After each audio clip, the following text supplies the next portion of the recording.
Everybody ready? Ready. Good morning, everyone. This is a difficult day. The last 48 hours have been very painful, very difficult. I'm very proud to be standing here today with these remarkable leaders of our city council. We're all here to honor the generations of farm workers and organizers who have fought for civil rights and advanced the labor movement for decades. I just have to tell you personally, I grew up as a child admiring the farm worker movement. I didn't think I was ever going to eat grapes again because my family boycotted grapes. Cesar Chavez, I had the honor of meeting once, and I thought it was the opportunity of a lifetime. When I think about the leadership and when I heard the painful news from the sister that I admire so much, Dolores Huerta, my heart broke for what she went through. The fight of the farm workers, their struggle and their victories inspired all of us. That's why, on behalf of the City of Los Angeles, I'm proud to introduce and sign a proclamation today to rename the last Monday of March as Farm Workers Day. I also want to share that I've been in touch with the Chavez family, and they support our decision to rename this holiday. This March 30th and every last Monday of March moving forward will provide an opportunity for Angelenos to reflect on how the struggle of farm workers has elevated working people everywhere. Prior to that movement, I don't think anybody thought about the plight of farm workers. Even today, as our climate changes, the idea of people dying in those fields from heat and their struggle that continues to inspire me knows and reinforces the notion that when you organize, no matter who you are, we win. It reminds us that no matter the odds, no matter the obstacle, we can build a better lives for ourselves, for our city, and for our country. So I want us to remember that while we go through this difficult period. The plight and the struggle of the farm workers continues on, and we will honor that. But we are going to have to take a look at a variety of things, including the naming of holidays, of buildings, of streets, all of that. But let me take this opportunity now to introduce one of those leaders from our city council, Councilwoman Monica Rodriguez. Thank you, Mayor Bass. Excuse me. It's been, as you indicated, it has been a very heavy and difficult 48 hours. As a daughter of Mexican immigrants, whose father actually spent time in the fields as a young man,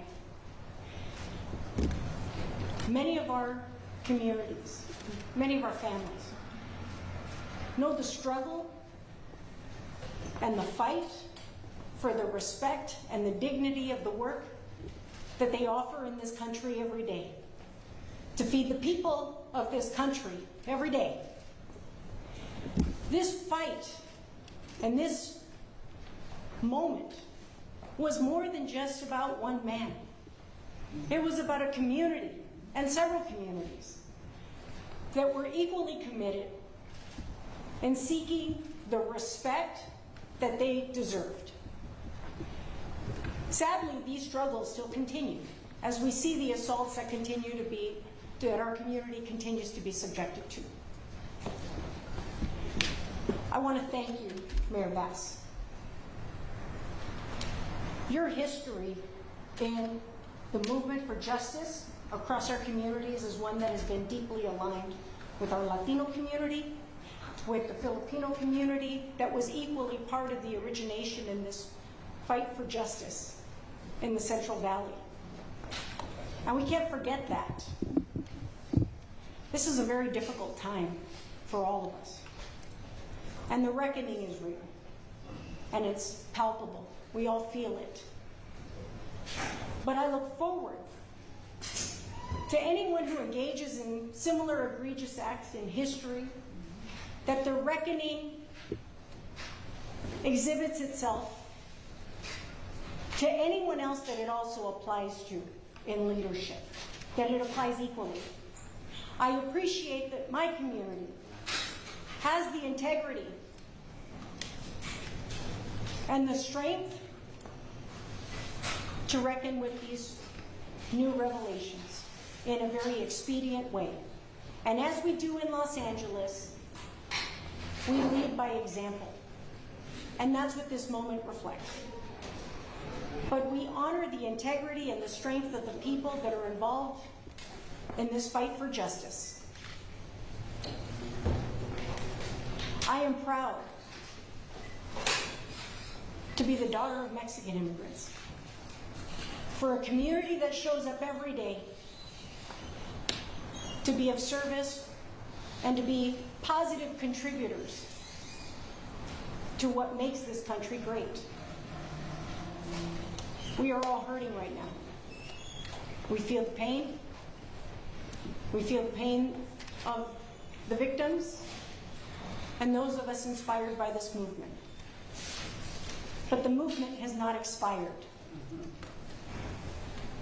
The movement continues, and our fight for justice continues, and it will be exemplified with every act and action that we take here in this city and every other city across this state.